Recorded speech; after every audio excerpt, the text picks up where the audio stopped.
When people talk about the best cuts of beef barbecue, they always describe it as, it's like a fatty slice of brisket point. So today we're cutting out the middleman. We're going straight to those brisket burnt ends from that fatty Wagyu beef brisket point. I happen to have an absolutely stunning point, thicker than a Snicker, from a comp brisket that I've trimmed off and saved for this channel. So let's just get into it. Let's start this process of making some super simple, overnight, blow your mind burn ends on the Char-Griller Auto Kamado. So to begin with, you can see after I cut this brisket point off of the brisket flat from the whole packer brisket, I just left it as is and froze it. So the first thing we've got to do is remove the vast majority of all the fat on the exterior of this point. Now, as we're doing this, we also kind of want to square it up and make it fairly even.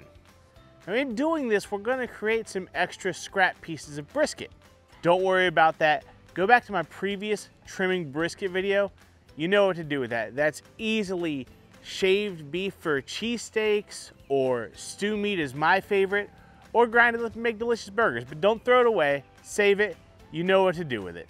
And to me, there's no real right or wrong way to shave down this brisket point, but I do have a few tips. One is, if you can keep this brisket point a little bit frozen, it'll be easier to mess with, because that Wagyu fat is going to start melting as soon as you touch it. If it's already thawed, go ahead and throw it back in the freezer for about 20 minutes before you start the trimming process. You'll thank me later. The other thing is, as you can see, I'm using a brisket slicer knife. Having that long blade makes it really easy to make the surfaces of this nice and flat. Other than that, just trim to your heart's content and call it good when it looks about like this. Now to season, we're going super simple today. Classics. Cosmos Q cow cover. And of course, I can't do beef barbecue without some Cosmos Q SPG on it. Make sure you get the bottom, the top, and absolutely all the sides.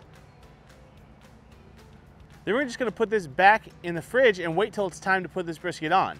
My goal is to get this brisket on at 10 o'clock, and with the Auto Kamado, I know that if I fill this thing up with that B&B hickory lump charcoal, a few pieces of hickory wood underneath of it, light it off with one of our favorite toys, that is the Grill Blazer grill gun. And if you want one, and you know you do, there's a 10% discount code down in the description below. But in this Auto Kamado, we're just gonna make a very small lit section of charcoal with it, put it in our diffuser in our grate, set the Auto Kamado to 225, and we're just gonna let it come up and get nice and comfortable. Now, like I said, at 10 o'clock at night, I've already put the kids to bed. This is super easy. Just get the brisket out of the fridge, place it right in the center of the Auto Kamado, close the lid, and the most important steps, get a good night's sleep.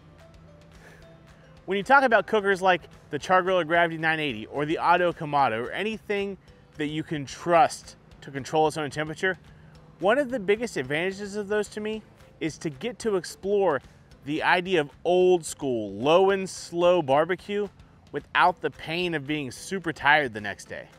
Nowadays, most of the time when I'm cooking, I'm a hot and fast cook. But I like to go back and cook low and slow because it's not wrong. Just because I choose hot and fast doesn't mean I don't like low and slow. Low and slow does a really, really good job of rendering fat, which in this Wagyu brisket point, there is a ton of. So cooking lower like this allows us to leave it unwrapped without burning it up, and gives us way more access to melt and render all the fat from within this brisket point. And when we're talking about brisket burn ends, rendered fat is the name of the game. So if our Auto Kamado is gonna let us do that, let's play to its strength and get it done. The next morning, it's 7 a.m., so 9 hours into this cook, this point looks absolutely stunning. As I poke it with the fireboard spark I use, it falls straight through it and is literally hitting the cast iron grate below. Now you can see we're reading somewhere around 203 to 205. From what I know from cooking hot and fast, I would expect this brisket to be done, if we were cooking, say, at 300, at roughly 212 degrees after we'd wrapped. But because we're cooking at a lower temperature for a longer period of time, the done temperature of this brisket is going to be lower than 212. What it was, I wasn't sure, but after feeling this with the thermometer, this is absolutely done.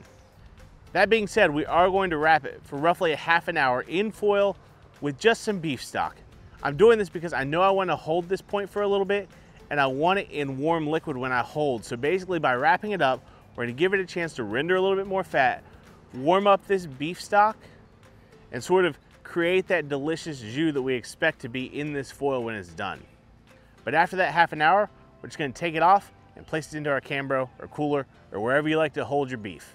Now, to sauce or not sauce burn-ins, that's the ultimate question, right? Purists say no way. Kansas City style, maybe a little bit of sauce. And most importantly, if you like sauce, sauce it. I kind of do like just a little bit of sauce on top of brisket. So we're going to take and warm up just a little bit of our Cosmos Q original competition sauce. It's a nice smoky sauce, goes great on beef. And after a 2-hour rest, we're going to take this point out and it looks perfect.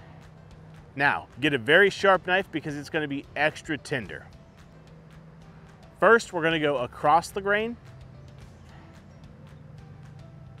Then we'll rotate 90 degrees and go with the grain to create little inch-by-inch cubes. Then we'll place them back in our foil, take our sauce and just go straight across the top of these. And put it back on our Auto Kamado that we've kept at 225 for just a couple of minutes just to tack that sauce up some. Now this particular batch is going to my coworkers, so I don't really have time for a full taste test. I gotta get these to them hot. But just so you know, I'm gonna take a bite of this one and it's everything I hoped it would be. In the land of beef barbecue, I don't know if you can beat Wagyu burn-ins, but if you need a refresher on just how to trim that brisket up, hey, meet me over here and let's talk about it.